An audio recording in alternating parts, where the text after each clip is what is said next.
Assalamualaikum warahmatullahi wabarakatuh. Perkenalkan, nama saya Safitri dengan NIM 220100023.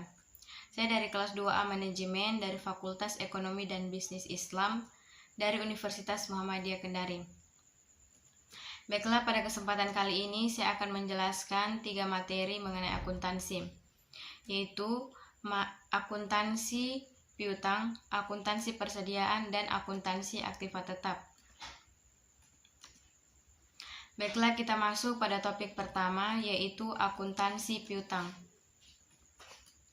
Piutang adalah tagihan atau perolehan yang diterima perusahaan atas transaksi yang dilakukan secara kredit. Kemudian, piutang diklasifikasikan dalam beberapa jenis, yaitu piutang usaha atau dagang, piutang wesel, piutang lain-lain yang terdiri dari piutang bunga, piutang dividen, piutang pajak, pajak pada karyawan, dan piutang non-dagang. Kemudian, ada 2 metode yang digunakan untuk mencatat, menilai, dan menghapus piutang usaha atau dagang yang tidak dapat ditagih, yaitu metode hapus langsung dan metode cadangan atau pencadangan. Metode hapus langsung. Di dalam metode hapus langsung, terdapat beberapa faktor atau perihal yang membuat perusahaan untuk menggunakan metode tersebut.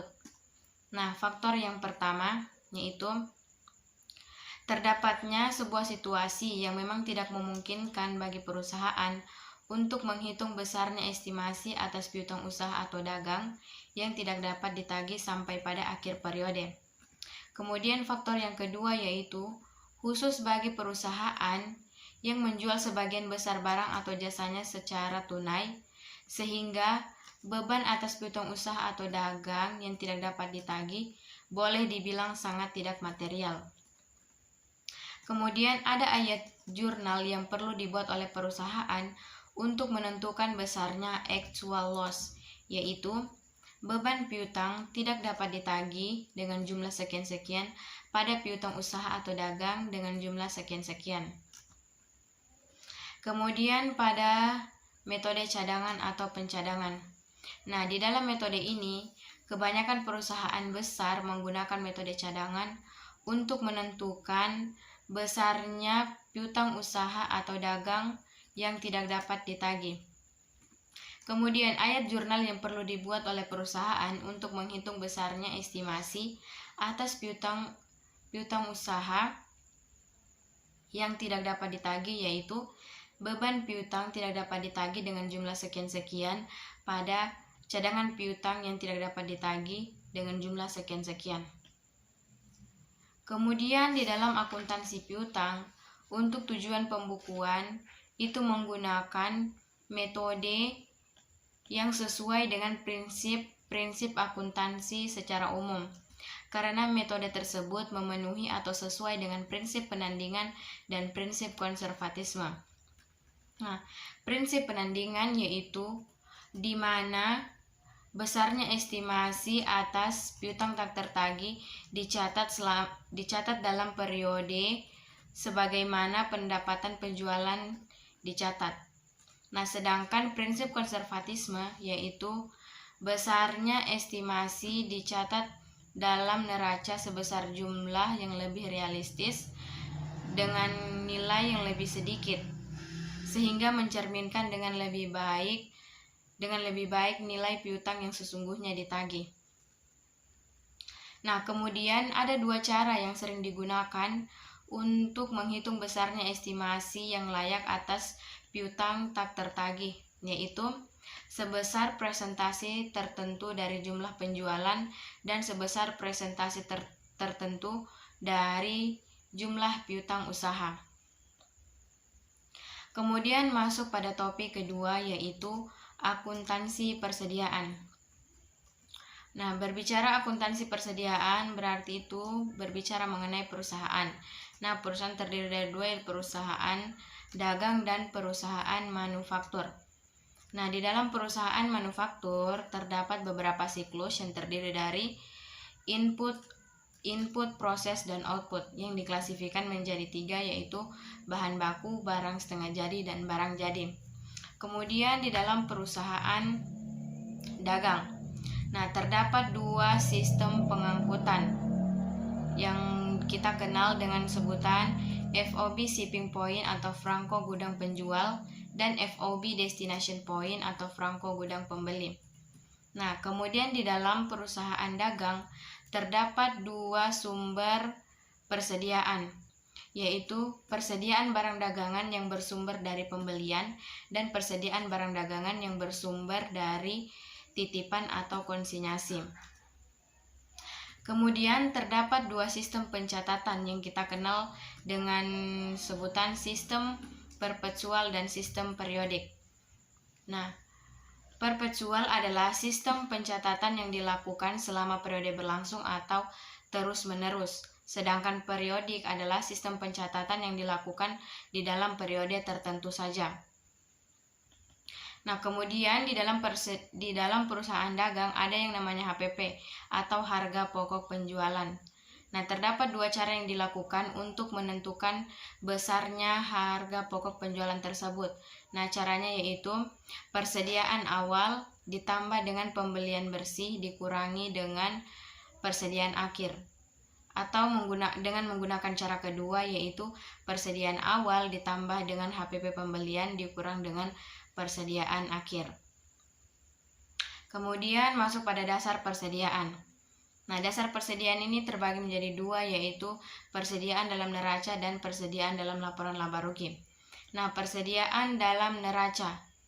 Nah, di dalam neraca, besarnya nilai merupakan komponen yang sangat signifikan atau material dibandingkan dengan nilai keseluruhan dari aset lancar. Nah, sedangkan persediaan dalam laporan laba rugi yaitu harga pokok persediaan yang dijual merupakan komponen utama untuk tujuan produksi operasional perusahaan selama periode. Kemudian, bagaimana perusahaan menentukan klasifikasi persediaannya? Nah, dalam perusahaan dagang, ia menentukan klasifikasi persediaannya itu hanya 1 klasifikasi, yaitu persediaan barang dagangan saja. Berbeda dengan perusahaan manufaktur yang mengklasifikasikan persediaannya itu menjadi 3, yaitu bahan baku, barang setengah jadi, dan barang jadi. Kemudian berbicara mengenai perusahaan berarti tidak lepas dari yang namanya pengendalian internal. Nah, pengendalian internal ini adalah seperangkat kebijakan yang dilakukan oleh perusahaan untuk melindungi aset daripada perusahaan tersebut dan para karyawan.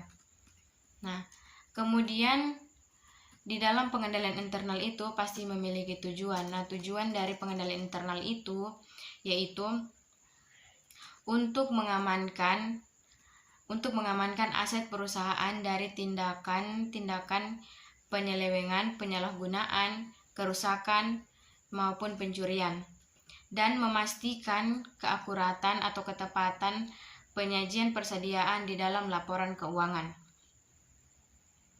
Kemudian, di dalam akuntansi terdapat tiga sistem pencatatan yang sering digunakan untuk menentukan nilai persediaan akhir, yaitu metode FIFO atau first in first out, metode LIFO last in first out, dan metode biaya rata-rata.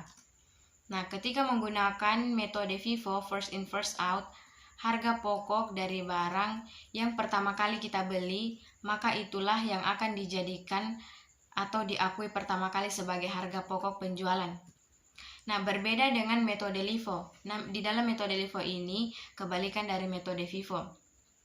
Nah, di dalam metode LIFO, harga pokok dari pembelian barang yang kita beli terakhir kali, maka itulah yang akan diakui pertama kali sebagai harga pokok penjualannya.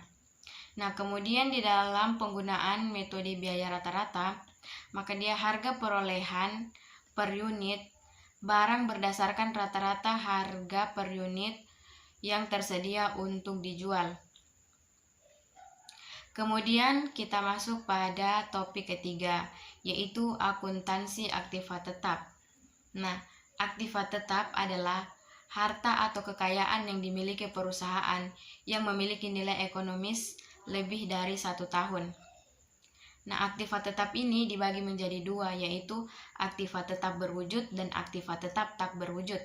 Nah, aktiva tetap berwujud ini terdiri dari tanah, bangunan, gedung, mesin, peralatan kantor, dan perlengkapan kantor.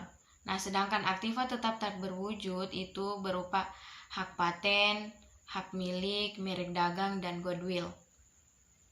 Nah, kemudian di dalam aktiva tetap ada yang namanya harga perolehan. Nah, harga perolehan ini adalah seluruh jumlah yang meliputi biaya untuk memperoleh aset tetap. Nah, bagaimana cara memperoleh aset tetap? Yang dimaksud harga perolehan, jadi ketika kita melaporkan biaya pembelian, misalnya kita membeli tanah, maka bukan hanya harga belinya saja yang dilaporkan, akan tetapi kita juga melaporkan yang namanya harga perolehan.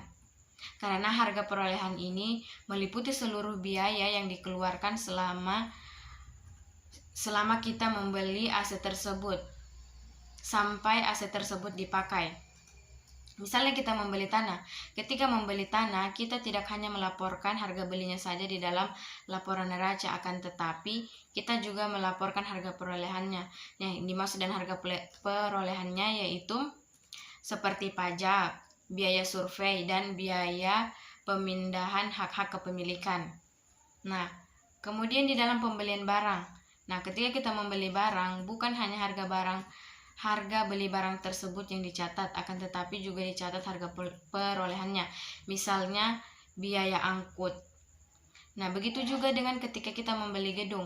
Nah, ketika kita membeli gedung, maka ada juga beberapa harga perolehannya, yaitu seperti biaya izin untuk membangun, nah biaya yang digunakan untuk menyewa orang untuk membangun gedung tersebut.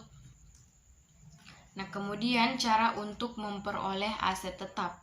Nah, cara memperoleh aset tetap ini yang pertama yaitu dengan cara membeli. Kita membeli aset tersebut secara tunai. Nah, kemudian ada juga dengan cara pertukaran non-moneter atau menggunakan peralatan bekas.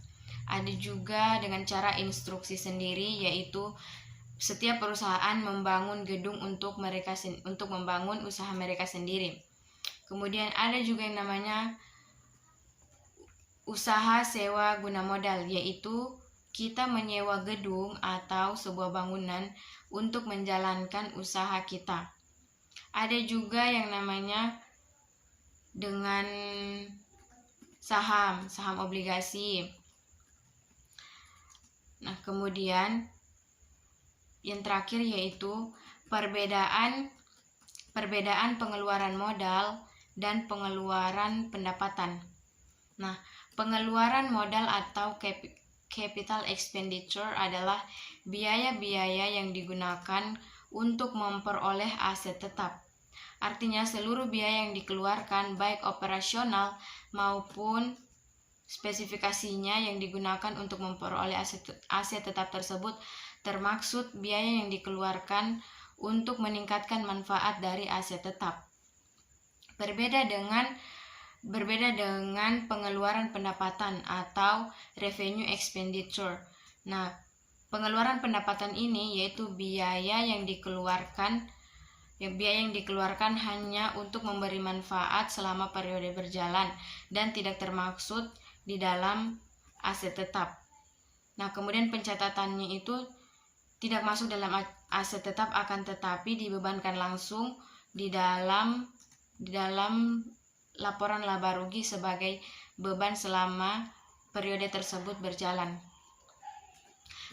Baiklah, mungkin itu saja yang dapat saya jelaskan di dalam materi mengenai tiga bagian dari akuntansi ini. Lebih dan kurangnya mohon dimaafkan. Wassalamualaikum warahmatullahi wabarakatuh.